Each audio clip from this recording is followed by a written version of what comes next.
So I think I have completed the problem up to the compensation. Let me check.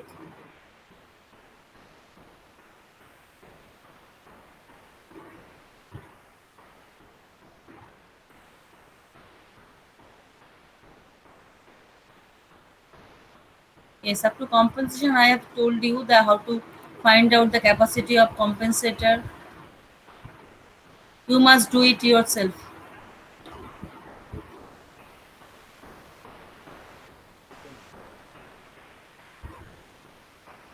So now is we shall do the sending and power circle diagram. We shall cover the theory only. The numerical example will be same, but generally it is not practiced for nuclear for the um, transmission lines. So I have not given any example. The solution procedure will be same as for the receiving end power circle diagram. I hope you can see the screen. Yes, ma'am. So this is now the same method. We shall find out the equation of complex power at sending end of a transmission line, right?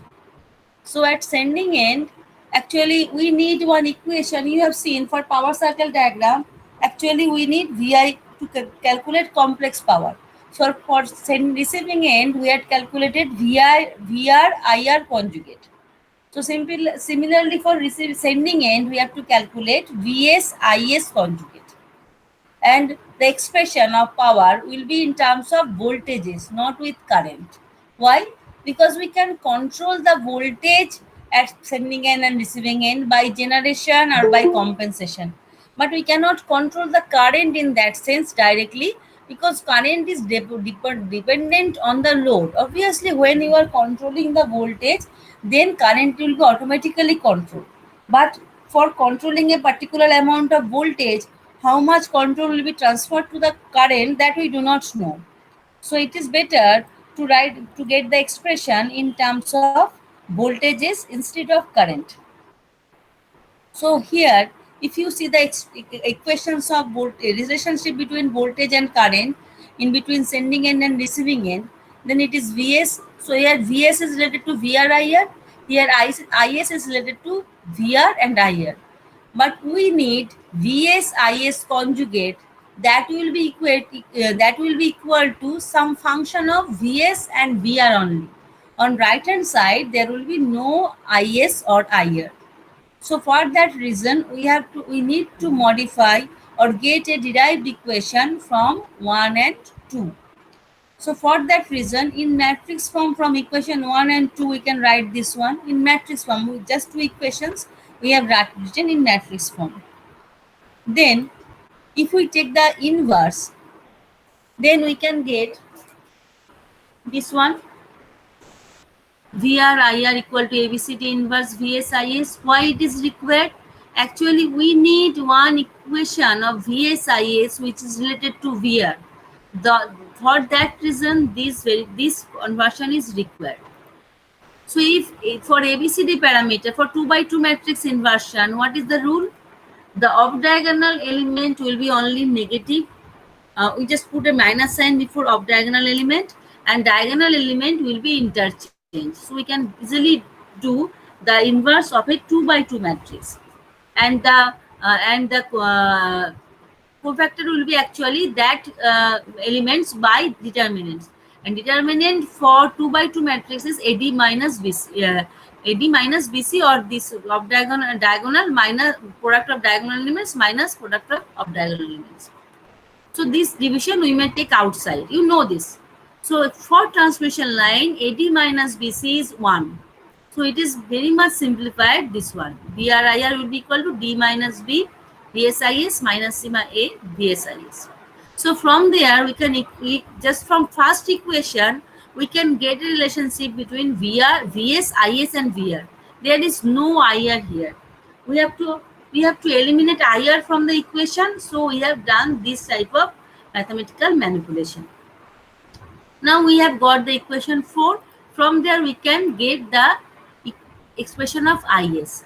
Similar to the receiving and power circle diagram, here also all are complex quantities. So we can convert them to the magnitude or angle.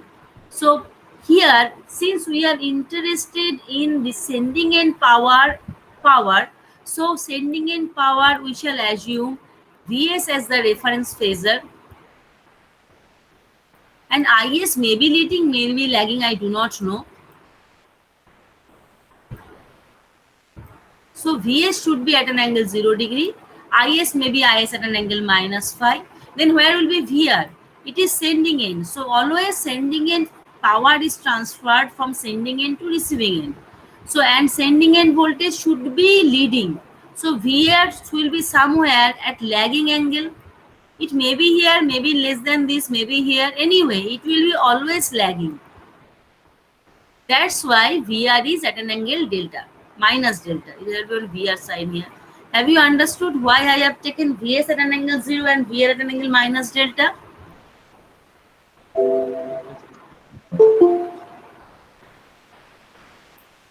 Have you understood or not? No, no.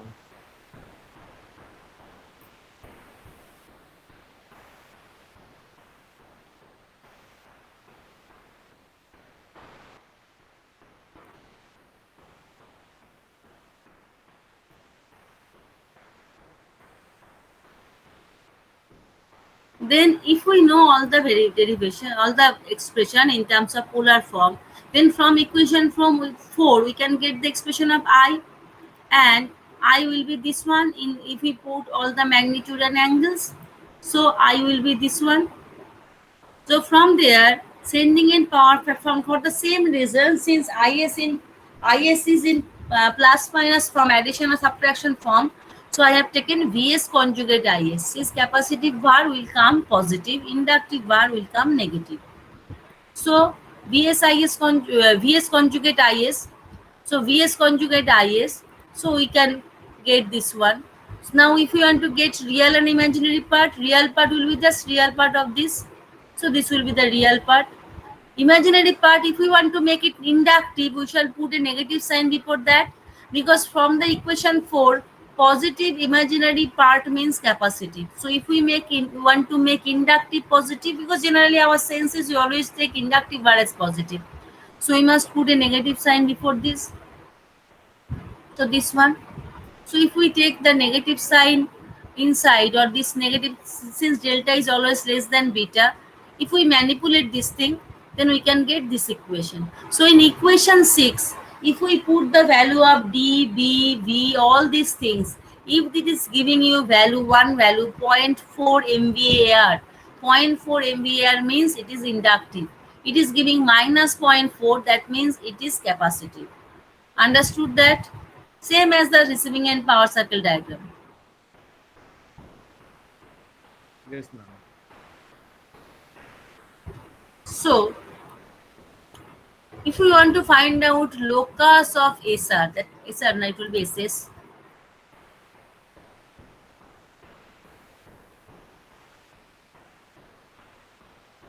Then, if you see the equations, this is the equation of PS and this is the equation of QS. So, with respect to delta, so we must square and add them, similar to receiving end power circle diagram.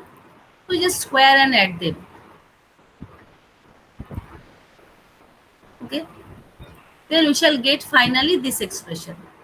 So from there, you can see this is obviously a equation of circle with the condition VR and Vs should keep constant.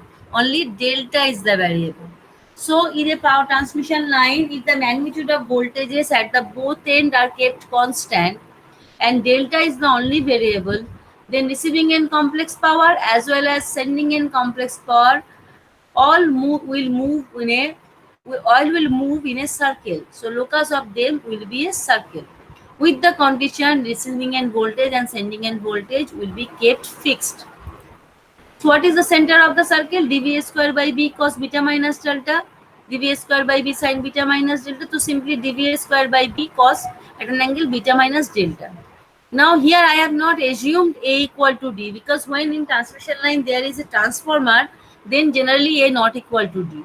By any means, if A equal to D, then obviously we can write it AVA square by B at an angle beta minus alpha. You can see the center is same, the expression of center is similar as case of as in case of receiving end power circle diagram. Because in receiving end power circle diagram,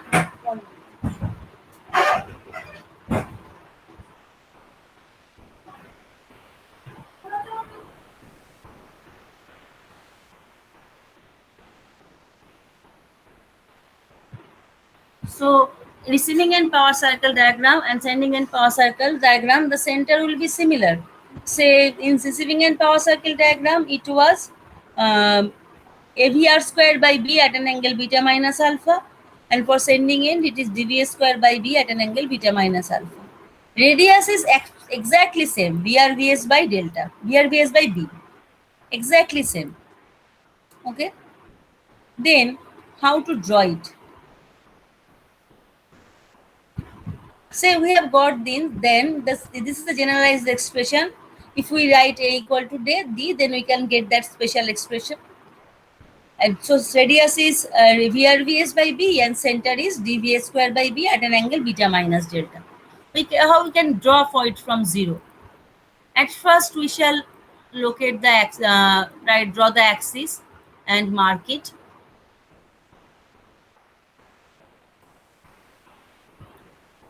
Power cycle diagram, it is not suggested to memorize it. It always understand it.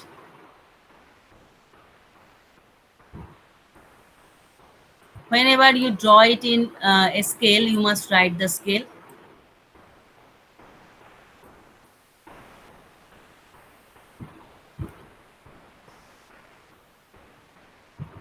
Right? Now dVs square by B at an angle beta minus delta. Beta is the angle of B. So B is generally impedance of the line. So it will be near to 90 degree or less than that. Delta is the angle of D. D is near to 1 at an angle 0 degree, 0.9 at an angle 1.5 degree. You have calculated in your power system planning design class. So beta minus delta, it will be near to within 75 or 80 degree, right? In first quadrant, there is no negative sign. So from there you cut dVs square by B.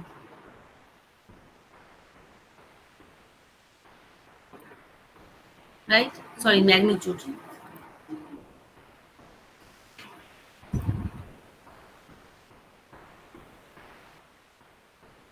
So this one is the origin of the axis O. This is the center of the circle O dash. All of you could follow me. Yes, ma'am. Then the radius is VRVS by B. Now if D is near to 1, then length of the center is VS square by B, is not it? So VR is generally less than VS. So VRVS by B, magnitude of this, will be obviously less than VS square by B. So it will be somewhat smaller. I have drawn with that justification. If you know the values, then you can draw it in proper scale. So this will be the circle. So every point on these are the S's. Now from where you will measure these S's? Obviously from origin. So if this is the operating point, then this is the SR phasor. Real part of this will give you PS. Imaginary part of this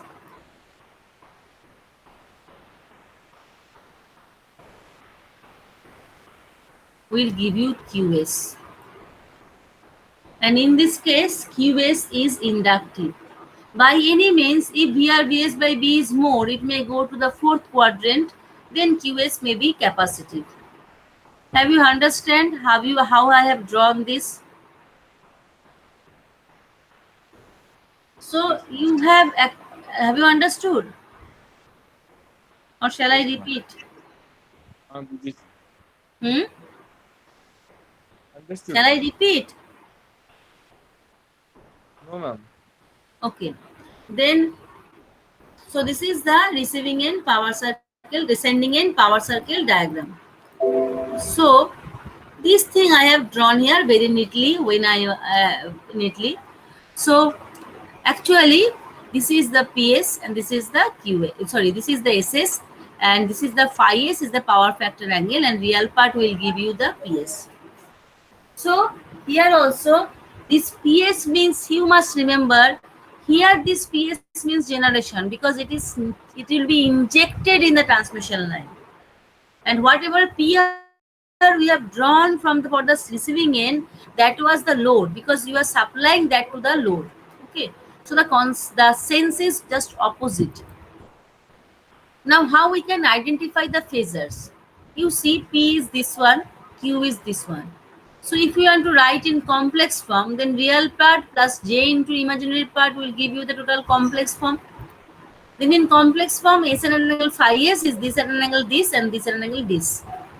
So in complex form, S at an angle phi S plus VR Vs by B at an angle beta plus delta will be equal to dV square by B at an angle beta minus delta. Then this will be the phasor relation. So you just put here. This is the phasor relation. So you have already drawn all these things. So how if we want to put the arrow only, then this SS plus VR Vs by B will be equal to the dV square by B. So angle with horizontal of VR Vs by B is beta minus delta. So if this angle is beta plus delta, sorry, then this angle will be beta plus delta. Okay. For that reason, phasor relation was required. Because when we draw the phasor the locus diagram, then there is no beta plus delta. So we cannot get it from there. We can identify the beta plus delta or this beta minus delta from these phasor relations. Have you understood? This is similar to receiving end power locus. Yes, ma'am.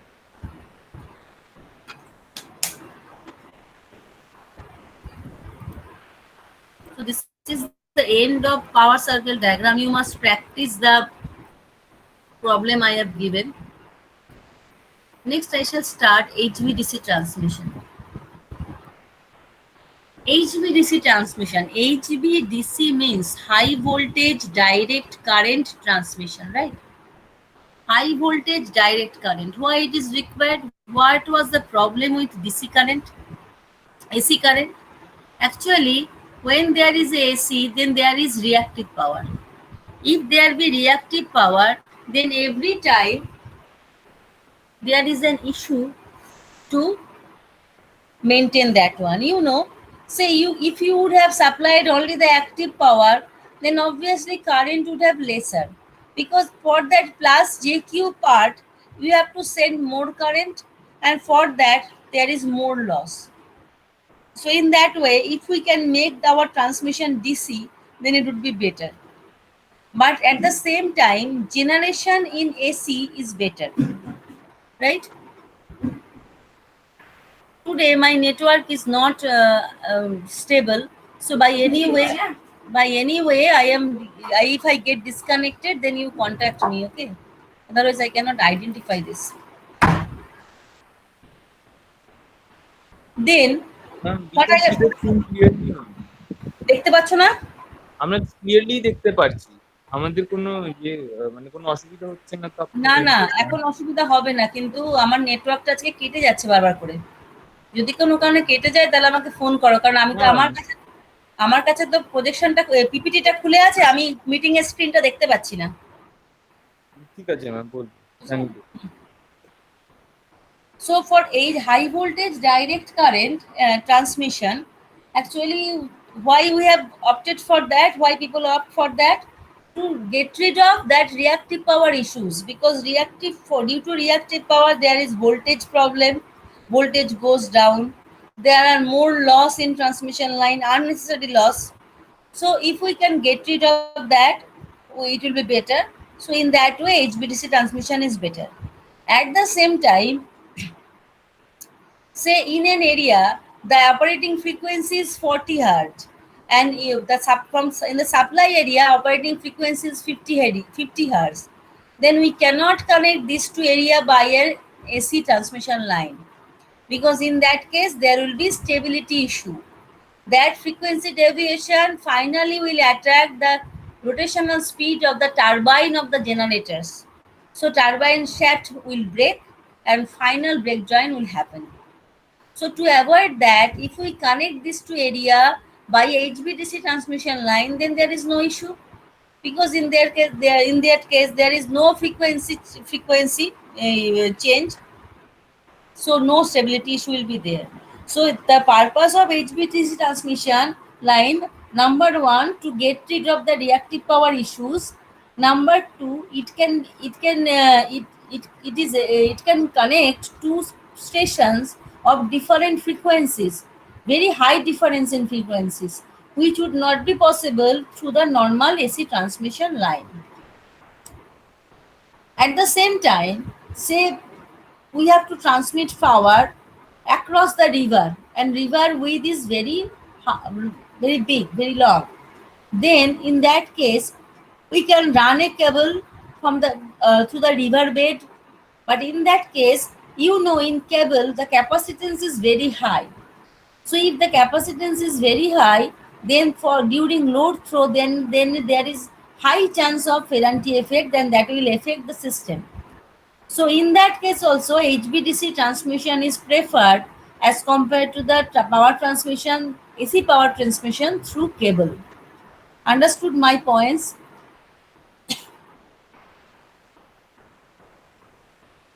Have you understood my Yes, ma'am. points? Yes, Okay. ma'am. Then in HVDC transmission does not means our generation will be AC, DC. Generations are always AC because AC generations are easier. Then obviously when we want to transmit in DC, then we have to transfer the AC generation to DC, and again at receiving end we have to convert that DC to AC.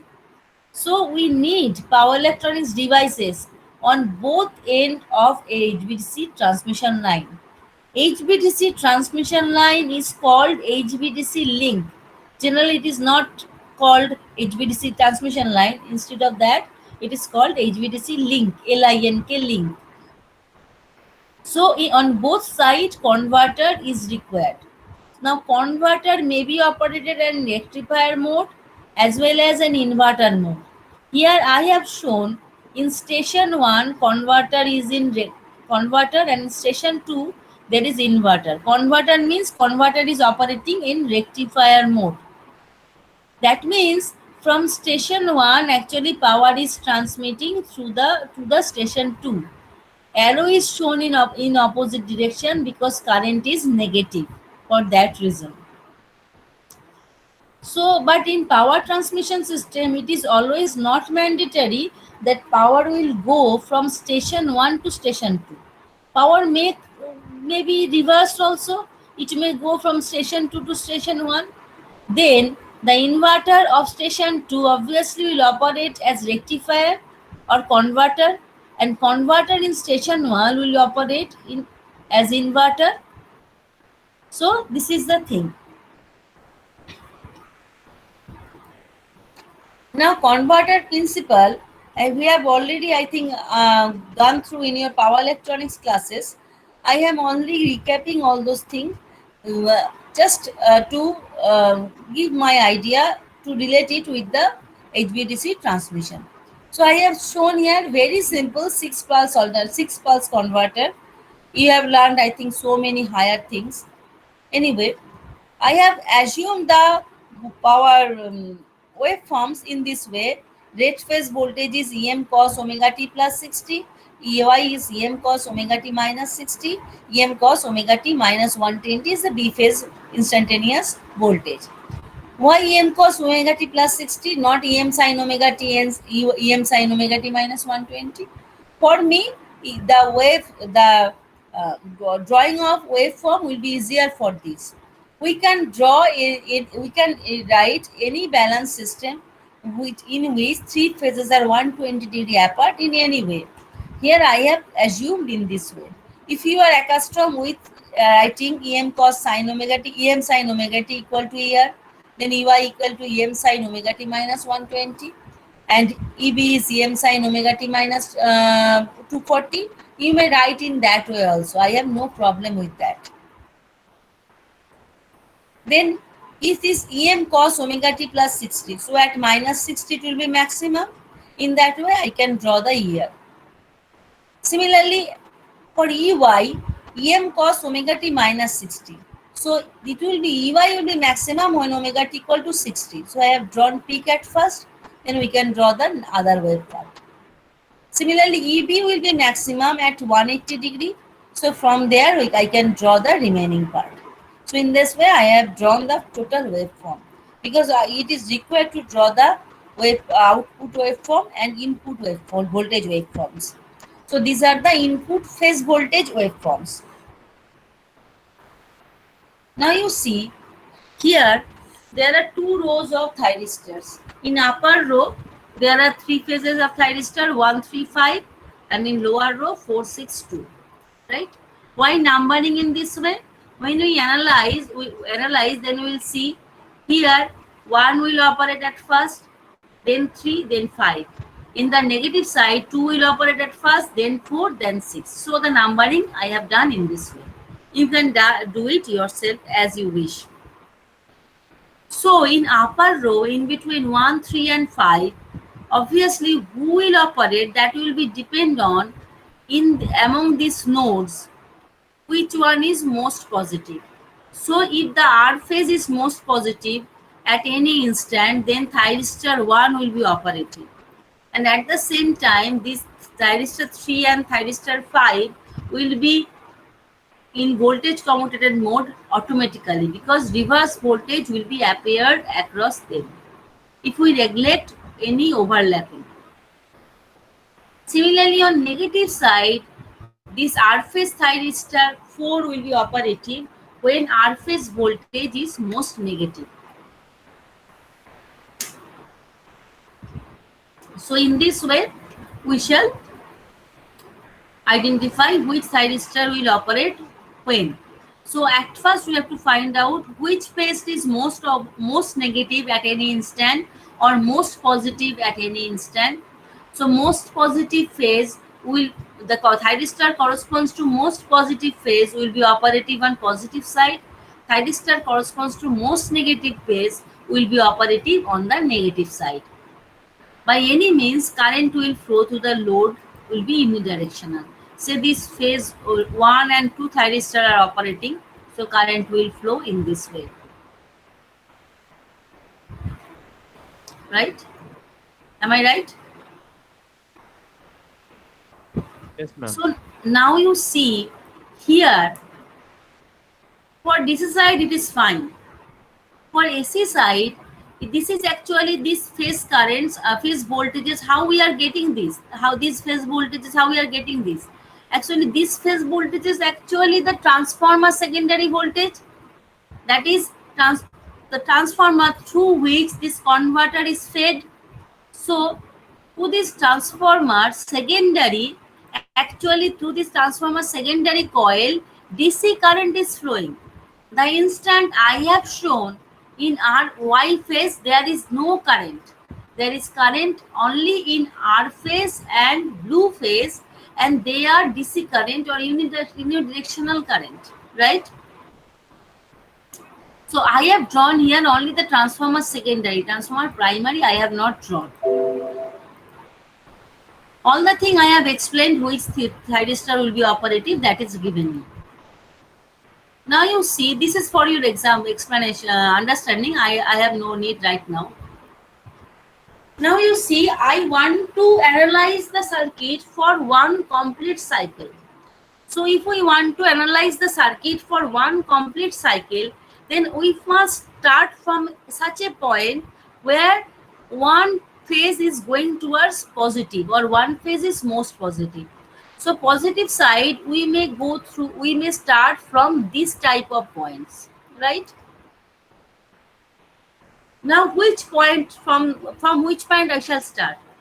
From starting point, I have to analyze for one complete cycle, that is for next 360 degree. Always we are accustomed to make R phase positive at first. So in that way, this will be the first point to be considered if we want to assume that R phase is going positive at first. Have you understood my point? So I am taking A as starting point. If you take B as starting point, no issue. In that case, B phase, Y phase will will be most positive at first. At first. Have you understood my point? Yes, ma'am. So I am starting from A point, right? I am discarding this. Why not discard it? Ensure.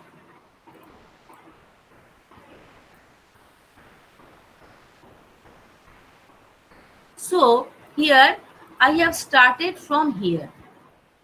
Then I have to analyze. I want to analyze for complete cycle. So I have started as per waveform. I have assumed minus 120 degree. Then we have to go. I have to analyze from up to 360 degree. So we have to analyze up to 240 degree, up to this. You see, after that again R phase is going to be most positive. So we shall complete one full cycle. So we shall analyze from A to D.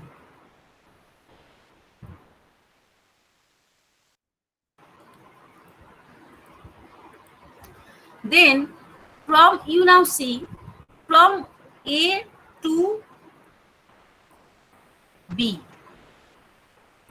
That means from minus 120 degree to 0 degree. R phase is most positive. That means thyristor on upper side corresponds to R phase will be operative. It is in circuit, if you take it, it is 1. So thyristor 1 will be operative. But in negative side, up to A dash, this point, Y phase is most positive, most negative. So thyristor corresponds to Y phase will be conductive, that is 6. And from A dash to B, B phase is most negative. So conductor thyristor 2 will be conductive. Have you understood how I have drawn this, decided which thyristor will operate? Yes, ma'am. So here I have marked this one as ID. So in thyristor 1 plus ID current will flow, and in thyristor 2 and thyristor 6 minus ID current will flow because that is in return path. Now in between A and A dash, this point and this point, positive side voltage is ER, negative side voltage is EY. So ER minus EY is the voltage available at load. So this is ERY, right? Similarly, from A dash to B, the voltage is ERB. What voltage? The voltage available at load. You see the circuit.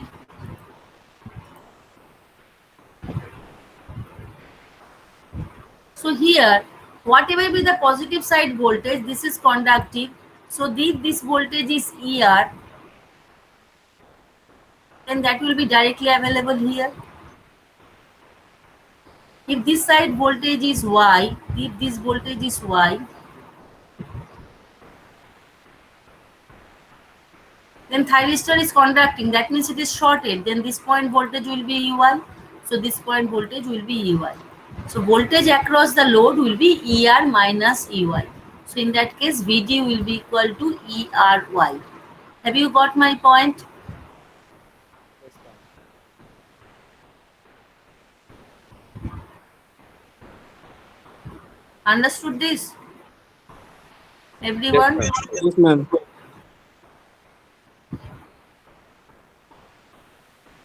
So this thing I have already done. So for the next cycle, obviously B phase is most, Y phase is most positive. So in positive side, EY and EY will be available. Similarly, in negative side, for this span, negative side for first half, B will be most negative, then R will be the most negative.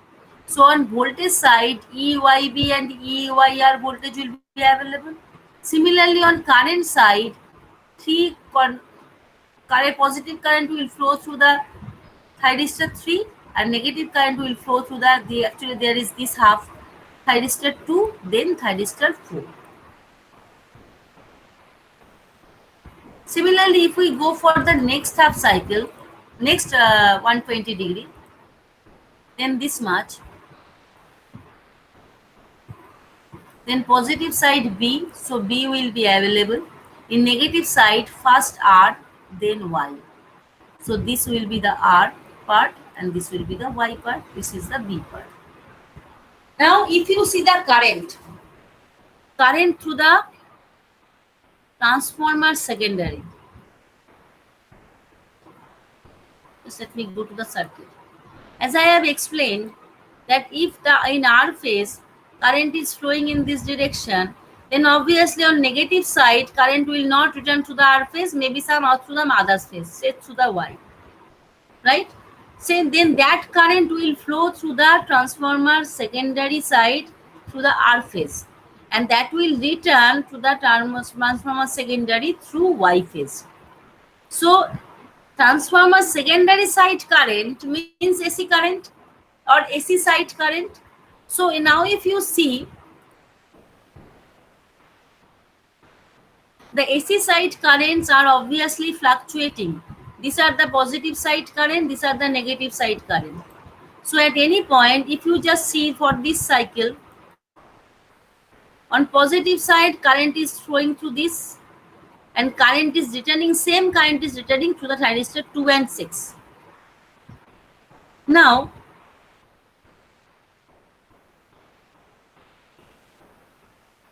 if you consider the complete cycle,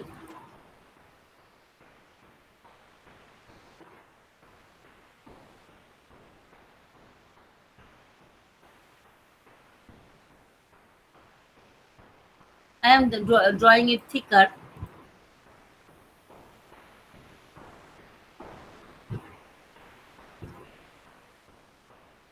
Say complete cycle, just you consider the R phase. R phase positive side, this has the current. When it is conducting in next negative side, so then this will be the current. So if you see the R phase of transformer secondary, then current will waveform will be like this, is not it?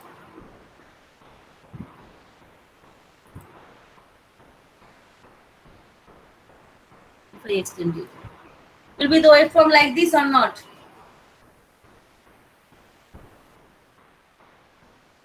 If we draw the current in the transformer secondary, whatever I've drawn by thin lines, that is the load current ID. But in transformer secondary, the current on positive side is plus this to the in the R phase is the thyristor 1.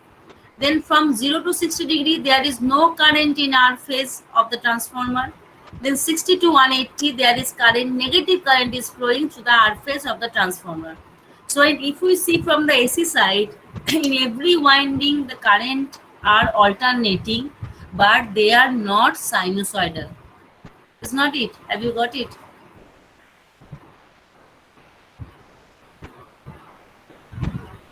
Yes, ma'am. Why I am giving stress on this? Actually, in we shall assess the performance of converter, because the converter operation is not the purpose of HVDC transmission line. From HVDC transmission system, from the power system point of view, converter should be lossless. So whatever be the power available at AC side, that will be equal to the power developed in the DC side. So there must be some interrelation between the AC side and DC side. In AC side, there was power factor. In DC side, there is firing angle for thyristors. Then what is the relation between them? Here I have drawn it for the zero firing angle, but we can extend it for any firing angle also.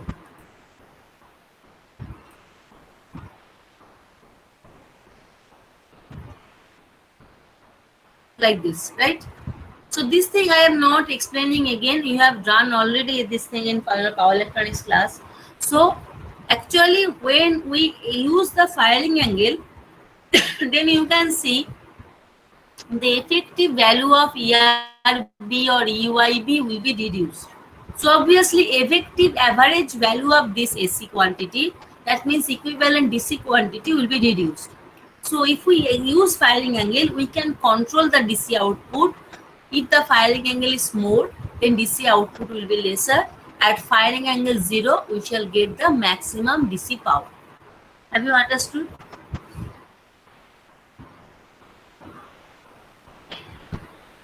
Yes, And since in each cycle, there are 6 pulse of DC AC voltage is available as DC at load side. That's why it is called 6 pulse or 6 pulse converter. In case of 12 pulse, there will be 12 pulse available per cycle on the DC load side. All the thing I have told you, that is written here. Whatever I have drawn in rough, that is I have drawn here fair as a ready reference. So here I have shown red phase and blue phase are conducting. So third is from the transformer secondary side, I1 is current equal to IR, but it is going towards the source through the IB current equal to minus I2. Okay. So this is the thing. Current is not coming from the incoming current and returning current are not the same, are not from the same phase. That I want to tell you.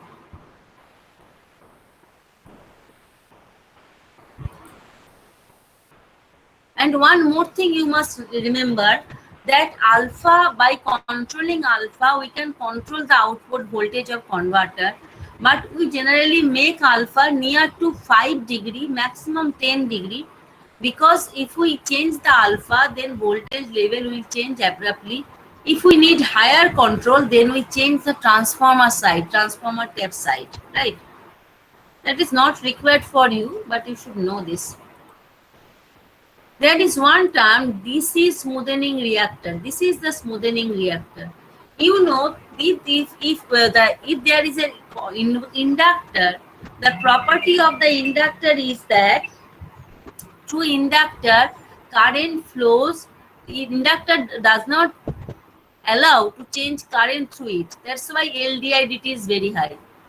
So a large amount of inductor is used in series with load, so that it can erase out ripple produced due to this electronics process. Understood the function of smoothing reactor? Smoothing reactor means actually a large amount of inductor connected in series with load to wipe out the ripple produced due to this rectification. There are some other issues. It reduces the harmonic voltage also. It reduces commutation failure. Why? Because it always do not allow to change current through it. So that's why it can do that one. But the main function is, the name is smoothing reactor, because smoothing the ripple in the DC current sufficiently to prevent the current from becoming discontinuous at light load. And the value of inductor is very low, very high.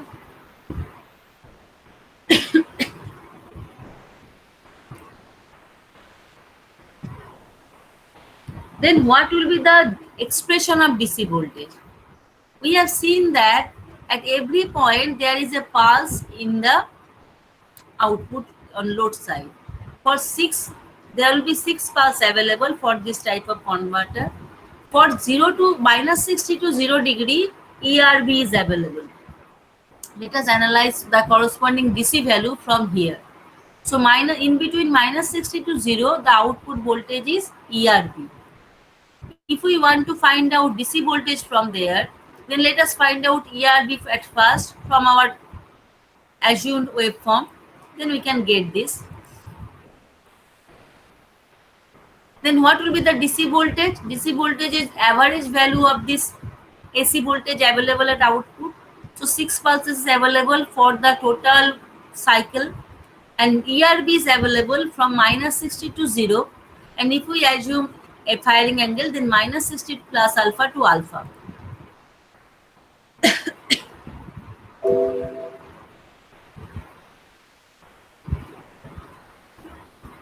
Do you know why this, after this ERY, say it is fired, say ERB, this thyristor is fired at alpha.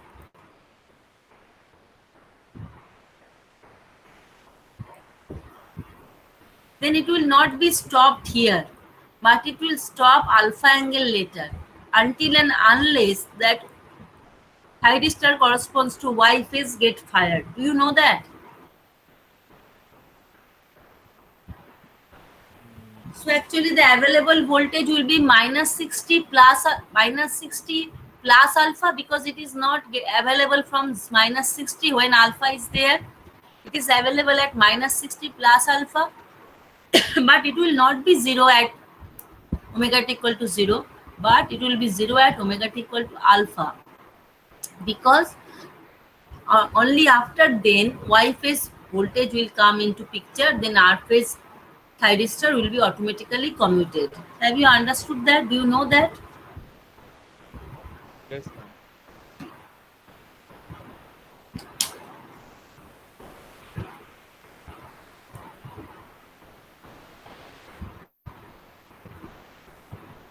So for that reason, this angle range is minus 60 plus alpha to alpha, not minus 60 plus alpha to 0. Now just mathematical calculation, I am not describing this, you can do it. So simply you can get this one, 3 root 3 by em sin omega t theta plus 30 degree. From there, this 3 root 3 em by pi, this we can write as Vd0. So expression will be Vd0 cos alpha. So maximum DC voltage we may get when alpha equal to 0 degree. Then Vd will be the Vd0. Numerical example problem may come from here. I shall not give any example for this, because if EM is known, then you can easily find out Vd0. If EM is given and alpha is given, you can find out Vd. Now this EM is peak value of phase voltage. Now if there be any line quantity, obviously, or RMS value of phase quantity, then obviously you can manipulate that. Vd0 equal to 3 root 3 em by pi. Now instead of em, if the RMS value is given, then maximum value is the root 2 into RMS value. So in that way you can manipulate. I have given in the note, but I am not explaining this one. I think this is not required. You can understand it yourself.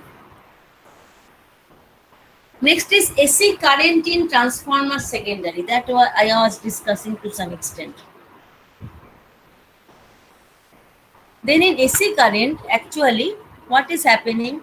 If this is the R phase voltage, then minus 120 to 0 positive current is available, and from 60 to 180 the negative current is available. So if we draw in this way, then this will be the waveform, right? Now if we shift the axis, if I write ER equal to EM cos omega t, we can write, because here at omega t equal to 0, ER is the maximum. Then for positive half cycle, the current is available from minus 60 to plus 60 only. For negative half cycle, 120 to 240 only. Why it is required?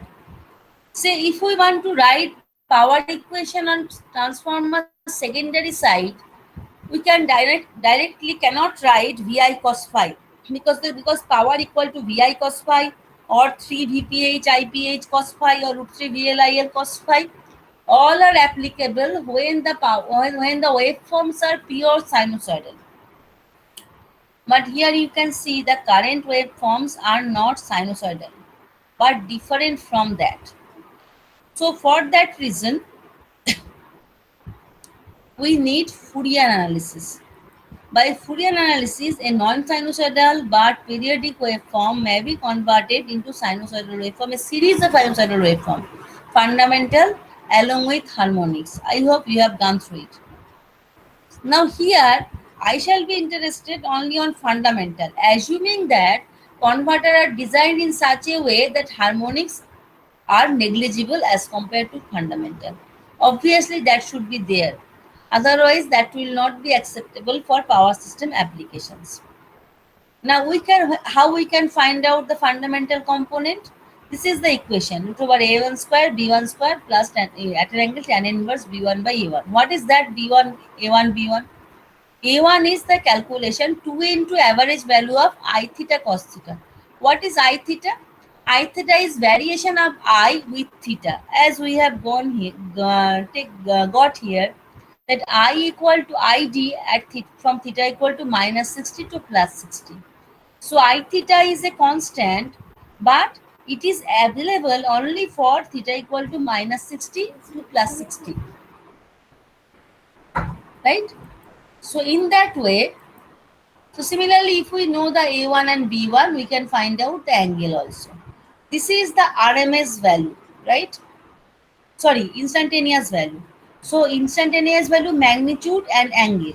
So from there, we can find out the wave, we can form the waveform, we can find out the RMS value.